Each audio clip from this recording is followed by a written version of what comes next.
अति कर दी तुमने, अति कर दी दक्ष। तुम्हें ऐसा नहीं करना चाहिए था। मैं नहीं करता तो कौन करता? करने की आवश्यकता क्या थी? अपने पिता के लिए, अपने पिता के अपमान के लिए, अपनी पुत्री के उद्धार के लिए। अपमान तो तुमने मेरा किया है दक्ष। मुझसे प्राप्त वरदान के द्वारा महादेव को श्राप देकर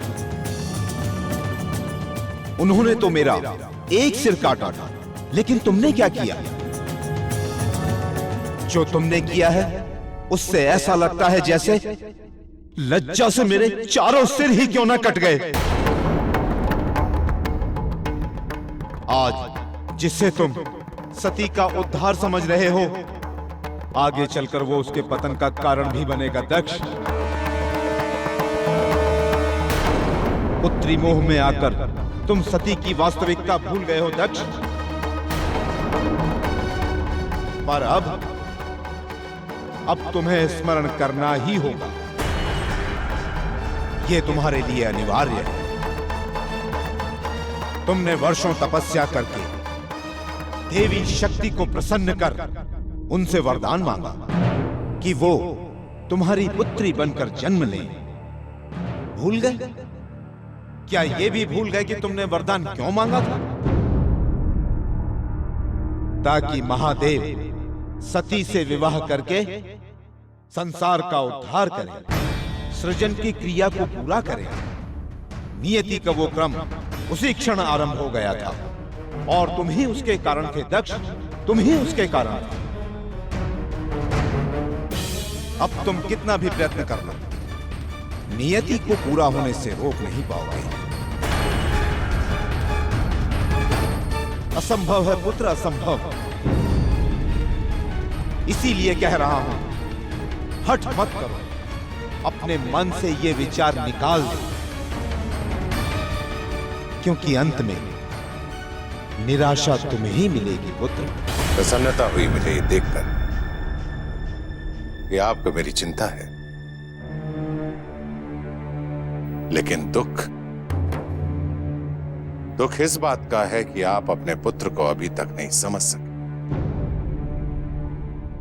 नहीं समझ सके कि आपके पुत्र ने एक बात जो ठान ली, उसके बाद असंभव कुछ भी नहीं है। सती का जन्म चाहे जिन कारणों से हुआ, किंतु उसका जन्म मेरी पुत्री के रूप में हुआ है और मैं उसका पिता हूं। प्रजापति दक्ष उसका पिता है। उसका भाग्य मैं लिख रहा हूं,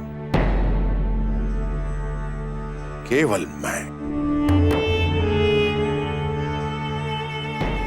बदल दूंगा उसके जन्म का हर कारण, उसका हर उद्देश्य,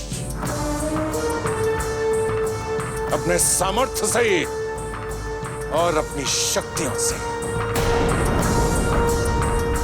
नियति का जो भी क्रम मुझसे आरंभ हुआ, मैं उसे तोड़ दूंगा।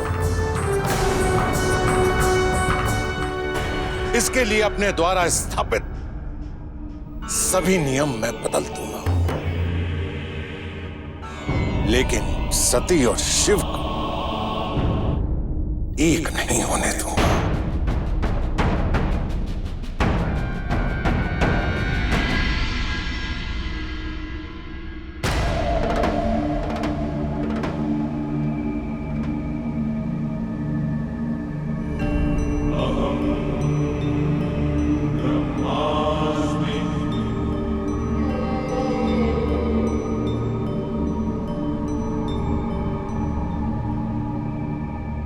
महादेव,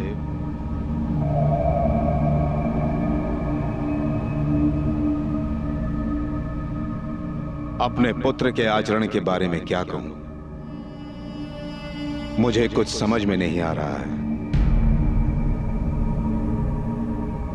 बस इतना समझ लीजिए कि उसने न केवल आपका अपमान किया है, बल्कि मेरा भी अपमान किया है।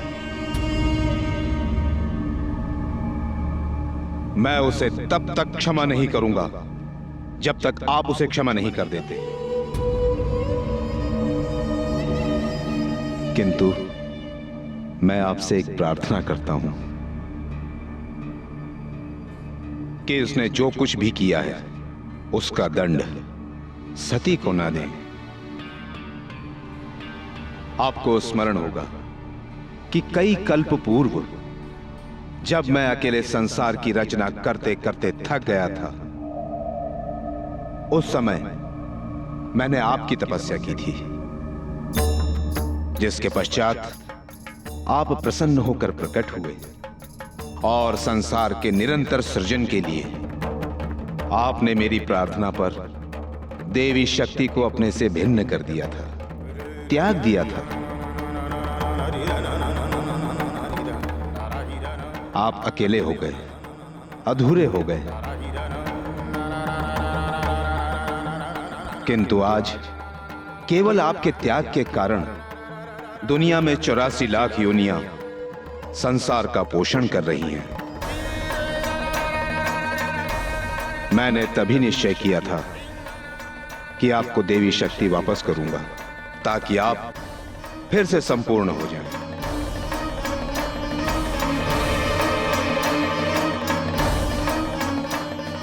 इसीलिए मेरे आदेश पर दक्ष ने देवी शक्ति को तपस्या द्वारा प्रसन्न कर अपनी पुत्री के रूप में अवतरित होने का आग्रह किया।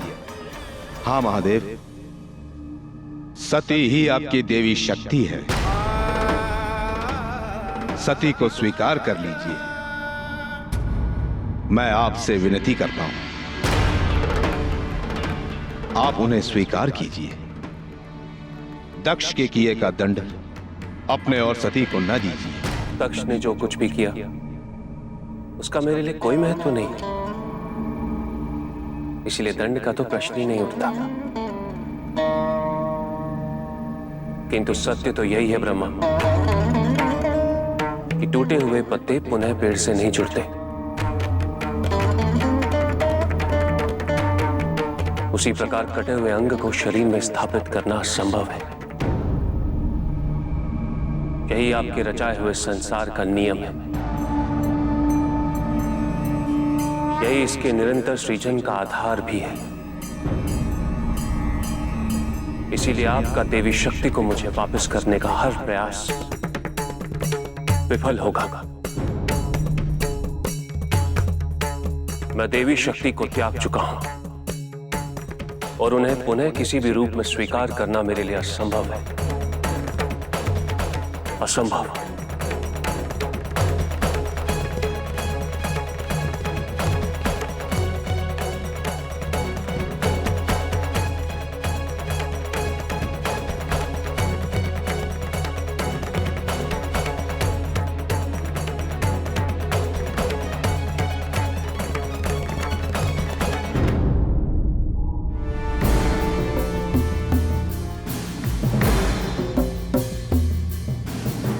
क्या आवश्यक बात करनी है?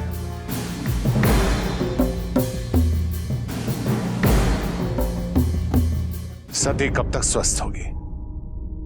संभवतः कभी नहीं। आप क्या कह रहे हैं ऋषि कश्यप? मैं वही बता रहा हूं जो सत्य है, जिस सत्य को मैंने अपनी ध्यान शक्ति से जाना है। और वो सत्य ये है कि वसंतोत्सव में नृत्य करते समय महादेव और सती संगीत में डूबकर समाधि की अवस्था में पहुंच गए।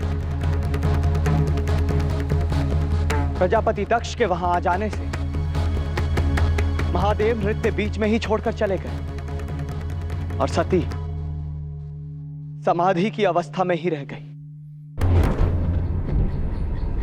समाधि, जिसे योग निद्रा कहते हैं।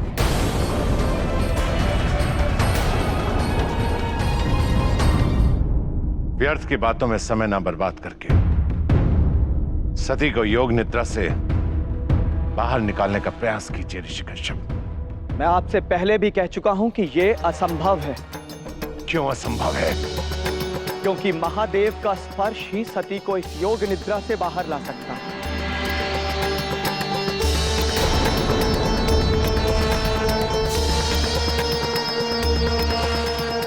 और प्रजापति,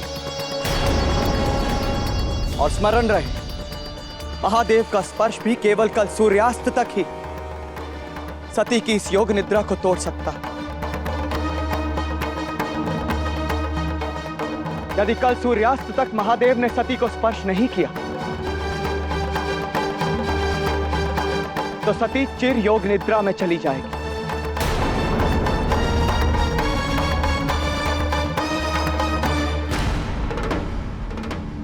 नारायण नारायण।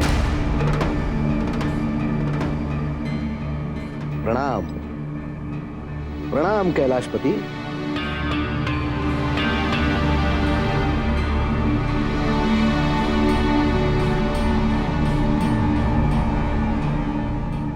महादेव, ये अस्त व्यस्त केश, मुख पर थकान, लगता है किसी बड़ी यात्रा से लौट रहे हैं महादेव।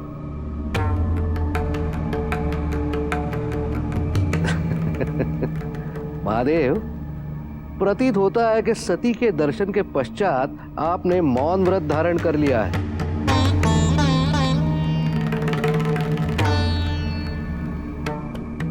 क्या संभवतः आप ये निश्चित नहीं कर पा रहे हैं कि कहें तो क्या कहें, कैसे कहें, किन शब्दों में कहें कि जितेंद्रिय शिव भी मन के वशीभूत हो सकते हैं? नहीं देवर्षि,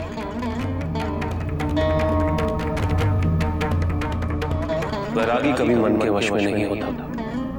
मान लिया, परंतु इससे आपको ये तो पता चल गया कि आपका भी एक मन है प्रभु।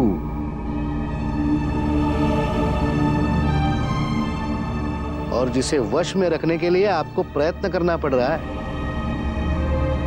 और यदि आपका मन आपको खींचकर सती के सम्मुख ले जाता है तो इसमें अनहोनी क्या है प्रभु? आपसे बिछड़ा हुआ आपका अर्धांश, आपकी अर्धांगिनी है सती। यदि सती के बिना आपको अपूर्णता का बोध होता है, उनसे मिलने की इच्छा आपको उनके निकट ले जाए, तो यह स्वाभाविक ही तो है प्रभु। नहीं देवर्षि नारद, मुझे वहां नहीं जाना चाहिए था। वैरागी जिसे त्याग चुका हूं, उसके लिए मोह कैसा? सती प्रजापति दक्ष की पुत्री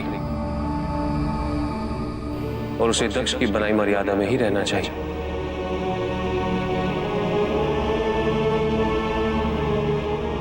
किंतु आज मेरे कारण उसने वो मर्यादा तोड़ दी। हाँ प्रभु, ये उतना ही सत्य है जितना आपका और सती का प्रेम।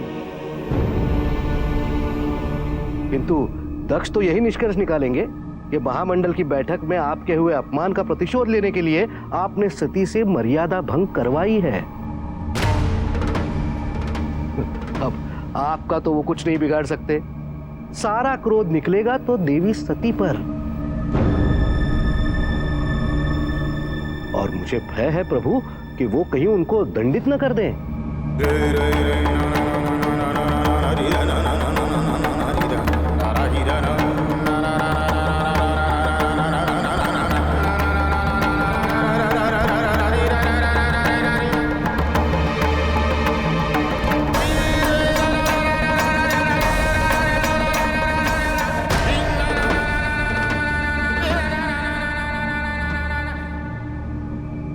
नारायण नारायण।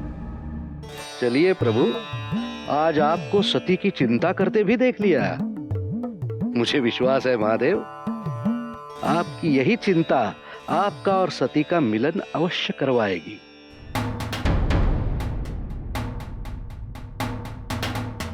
सूर्यदेव सर पर चढ़ा है।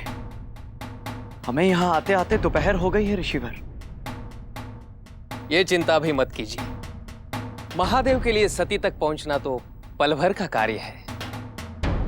महादेव को सती की स्थिति बताने भर का ही विलंब है। पर महादेव है कहाँ? दिखाई नहीं दे रहे हैं।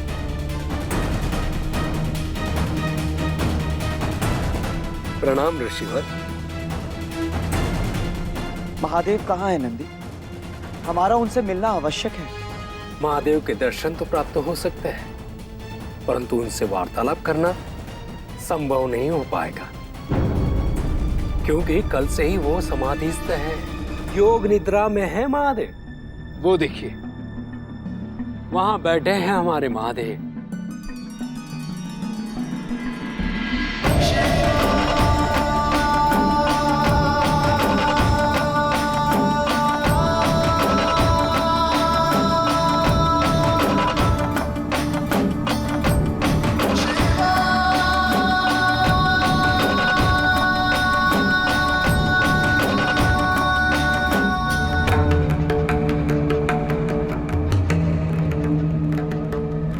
महादेव अपने इस योग निद्रा से कब जागेंगे? भाग्य की बात है, संभवतः इसी क्षण जाग जाएंगे, नहीं तो बहुत लंबी प्रतीक्षा भी करनी पड़ सकती है। आपके लिए कुछ फल जल का प्रबंध कर दूं? नहीं नहीं नंदी, बस महादेव अपनी इस योग निद्रा से जाग जाए शीघ्र ही। किंतु बात क्या है, मुझे भी तो बताइए। आप दोनों बहुत अधिक चिंतित दिखाई दे रहे हैं। हाँ, बात ही कुछ ऐसी है।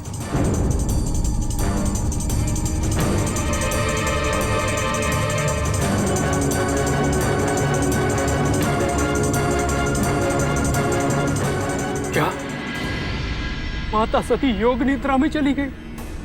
हाँ,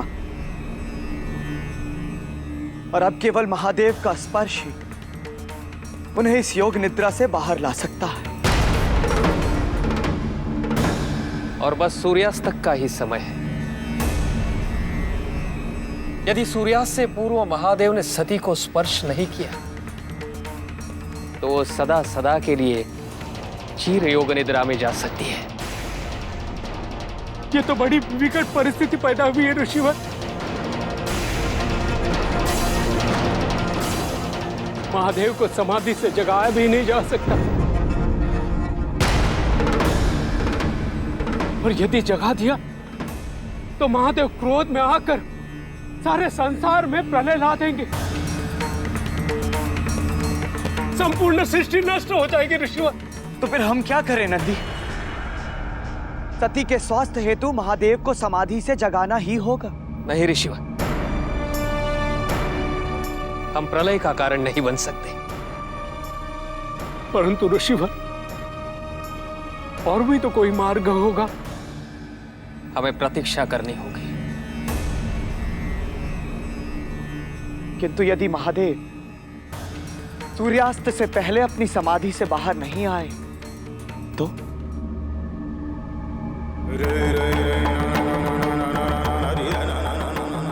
हमारे पास और कोई विकल्प भी नहीं है। नहीं,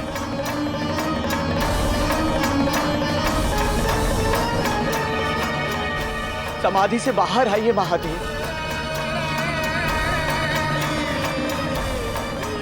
आपकी सती को आपकी आवश्यकता है प्रभु, आपकी आवश्यकता है आपकी सती को।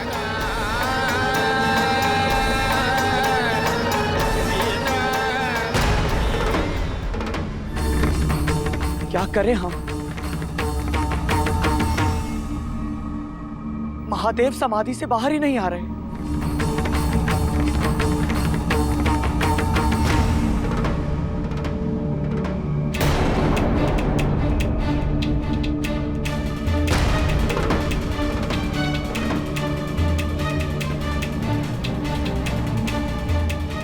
कोई उपाय निकालिए ऋषि दधीची, सूर्यास्त होने ही वाला है।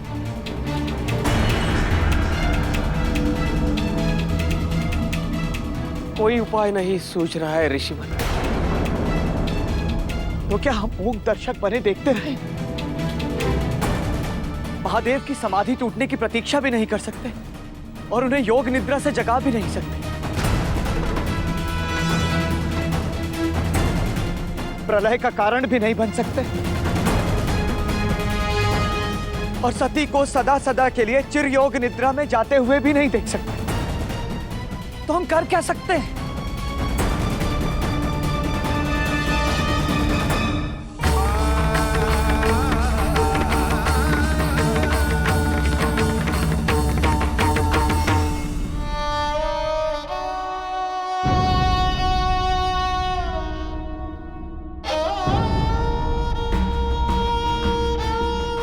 सूर्यदेव, यदि आप अस्त हो गए तो माता सती चिर निद्रा में चली जाएंगी और आप पर सदा सदा के लिए उसका कलंक लग जाएगा। मेरे महादेव की समाधि टूटने तक प्रतीक्षा कीजिए, तब तक अस्त मत हुई सूर्यदेव, तब तक अस्त मत हुई। हे महादेव,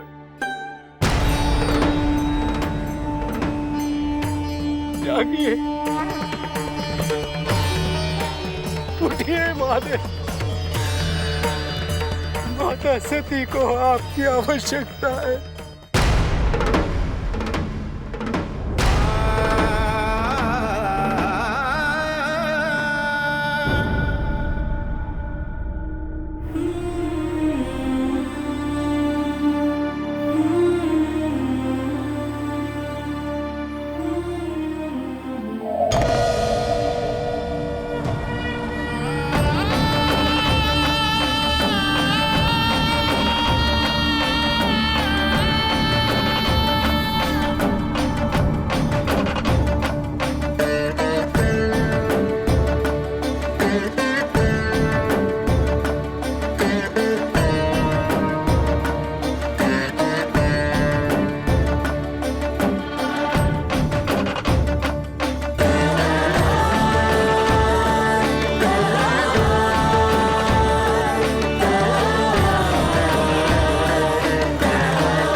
उठो सती।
यहाँ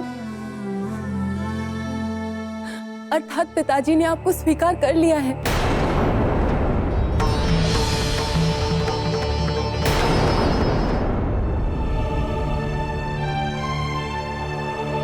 नहीं सती, ना ही तुम्हारे पिता दक्ष ने मुझे अपनाया है और ना ही मैंने तुम्हारे प्रेम को मैं यहाँ सिर्फ अपना कर्तव्य निभाने ही आया हूँ।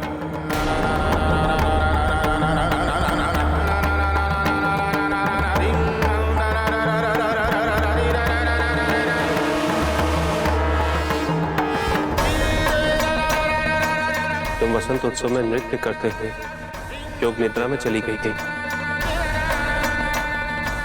और मेरा स्पर्श ही तुम्हें योग निद्रा से बाहर ला सकता था। यदि आज सूर्यास्त से पहले तुम्हारी योग निद्रा नहीं टूटती तो न जाने तुम कितने कल्पों के लिए चीर निद्रा में चली जाती।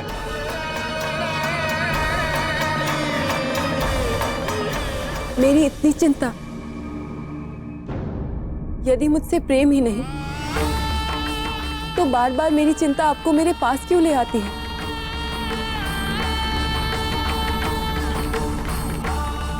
चिंता तो मुझे सारे संसार की रहती है सती। जितनी चिंता मुझे तुम्हारी है उतनी ही प्रजापति दक्ष की भी है।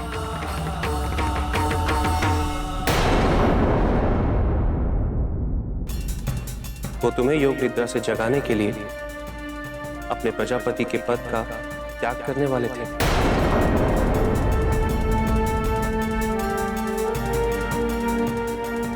किंतु इस संसार को प्रजापति विहीन मैं कैसे हो जाने देता?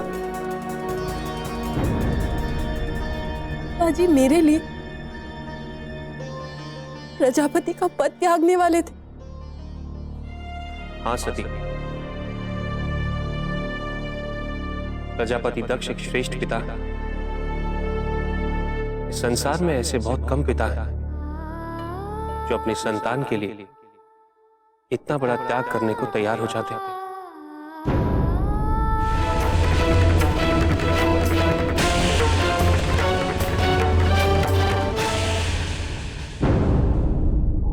ऐसे पिता का विरोध क्यों?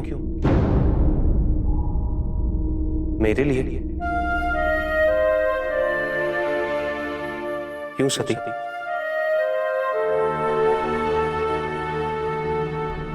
भूल जाओ मुझे।